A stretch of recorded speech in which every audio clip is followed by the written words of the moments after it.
मीरापुर के उपचुनाव में राष्ट्रीय लोकदल किसी भी प्रकार की कोई चूक नहीं करना चाहती है। मुस्लिमों की वोट साधने के लिए मैदान में उतार दिया है एक बड़ा मुस्लिम लीडर अशरफ अली, जो शामली से विधायक हैं, हमारे साथ मौजूद है। बात करते हैं। तो विधायक जी, जिस तरह से आपके कार्यक्रम खासकर मुस्लिमों में लगाए गए, क्या नई तस्वीर अब आपको मीरापुर की नजर आ रही है? देखें, अभी आपने देखा यहाँ प्रोग्राम हुआ है आपका जौली में, सर्व समाज के लोग यहाँ थे। यही नहीं अकेले मुस्लिम थे, यहाँ मैं देख रहा था अल्पसंख्यक भी थे, अति पिछड़े भी थे, दलित भी थे, और सभी लोगों ने आके कितना बड़ा प्रोग्राम यहाँ पे किया है, जबकि प्रोग्राम से 3 घंटे लेट थी कैंडिडेट। तो मैं समझता हूँ ये कैंडिडेट के जीतने की निशानी होती है। जिस कैंडिडेट को सर्व समाज का वोट मिले उसकी बड़ी जीत होती है। और देखें, हमारी तो जिम्मेदारी बनती है, हमारे नेता माननीय जयंत चौधरी जी ने हमें भेजा है, और जिला अध्यक्ष जी हमारे साथ हैं, संगठन के सभी लोग, दोनों जिलों के जितने विधायक हैं, सभी जो हमारे मंत्री हैं, वो जो सांसद हैं, वो सब अपनी जिम्मेदारी के साथ लगे हैं। और कैंडिडेट का अच्छा चयन हुआ है वो, क्योंकि यहाँ से पहले भी आपने देखा विधायक रही हैं, 2009 का उपचुनाव वो लड़ी और लोग उन्हें पसंद करते हैं, और मुझे पूरी उम्मीद है उनकी बड़ी कामयाबी यहाँ से हो। जिस तरह से अभी आपने बताया कि पहले भी वो 2009 में जब वो चुनाव लड़ी, राणा परिवार को ही उन्होंने हराया था, तो क्या लगता है कि वही परिस्थिति अब दोबारा से नजर आ रही है? ये तो आप भी क्षेत्र में घूम रहे हैं, आपको हमारे से अच्छा ज्ञान होगा, मालूमात होगी। और हम तो क्योंकि लोकसभा के चुनाव में भी जब चंदन चौहान जी यहाँ लड़ रहे थे, हम आए थे, तो मुझे मतलब देख के ये लगता है कि बड़ी कामयाबी उपचुनाव में उनकी, हमारे कैंडिडेट की, मिथिलेश पाल जी की बड़ी कामयाबी होने जा रही है। विधायक जी, जब 2022 में चंदन चौहान यहाँ से विधायक बने तो लगभग 28,000 वोटों से उनको जीत हासिल हुई। लोकसभा का जब वो चुनाव लड़े तो वो जीत मात्र 8,000 में रह गई। तो अब उपचुनाव हो रहा है, आप लोग भी मैदान में हैं। अब कैसे आप लोग जो कमी 28 से 8 के बीच जो कमी आई है, कैसे आप लोग उसको पूरा करेंगे? देखें, हर चुनाव की अलग अलग वो होती है, और लोकसभा का चुनाव था, ये विधानसभा का चुनाव है, और उपचुनाव है, वो आम चुनाव है। तो मैं आपको ये बता रहा हूँ, वो आप सही कह रहे हैं कि भाई 28 की जीत थी, फिर 8 से जीते हैं लोकसभा के चुनाव में। मुझे पूरी उम्मीद है जो 2022 में जो रिजल्ट रहे थे, वही रिजल्ट इस चुनाव में आने वाले। जिस तरह से 3 और मुस्लिम प्रत्याशी सामने चुनाव लड़ रहे हैं, तो किस तरह से देखकर चलते हैं मुस्लिम वोट बट पाएगा? लगातार आप ग्राउंड जीरो पे मुस्लिमों में जा रहे हैं। मैं सिर्फ ये देख रहा हूँ कि मुस्लिम हमें बड़ी तादाद में मिल रहा है जी।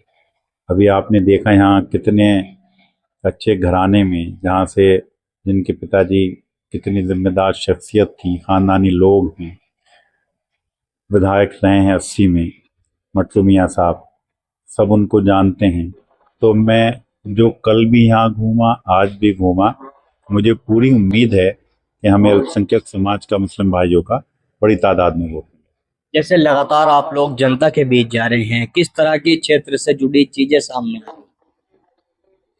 देखें, क्षेत्र में जो है, क्योंकि जो हम जा रहे हैं, जो देख रहे हैं, अभी तो हम वोट मांगने का काम कर रहे हैं।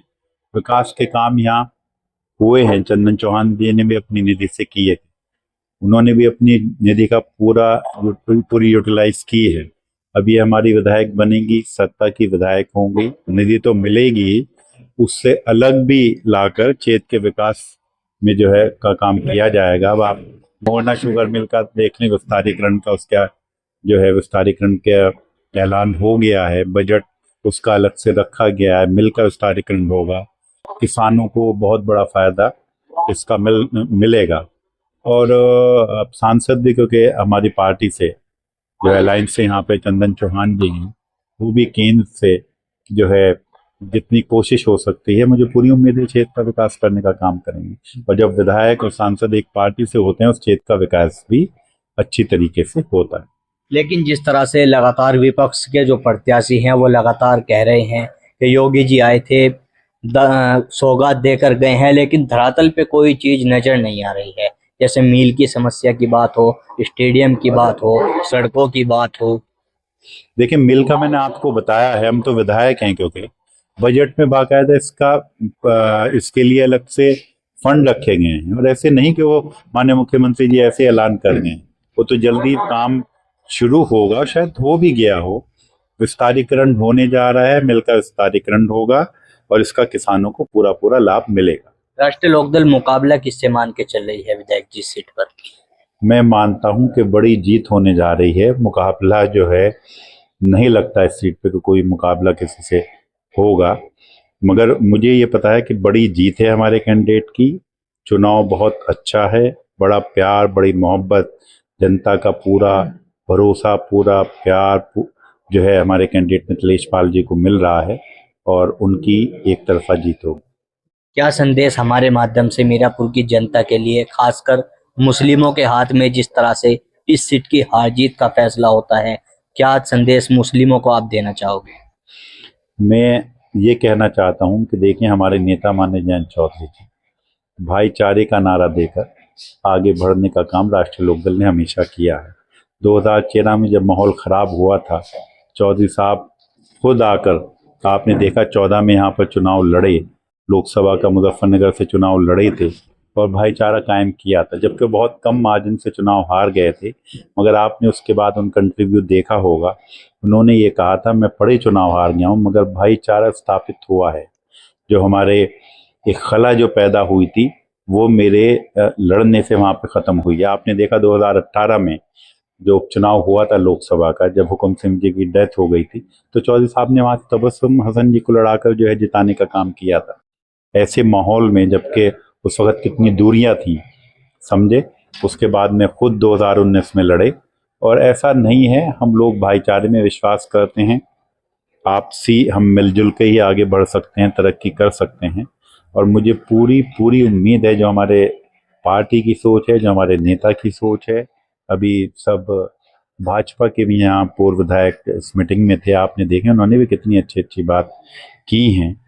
तो मुझे नहीं लगता कोई किसी तरह का कोई कन्फ्यूजन मुस्लिम भाइयों के दिमाग में होगा।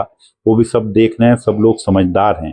जो हालात हैं हर इलेक्शन की, मैंने आपको कहा था, कैंडिडेट आने के बाद परिस्थितियां अलग होती हैं। मुस्लिम भाई भी अब सोच रहे हैं, सरकार किसकी चल रही है, क्या मीरापुर पे होने जा रहा है, ये सबको मालूम है और बहुत अच्छा इलेक्शन होगा।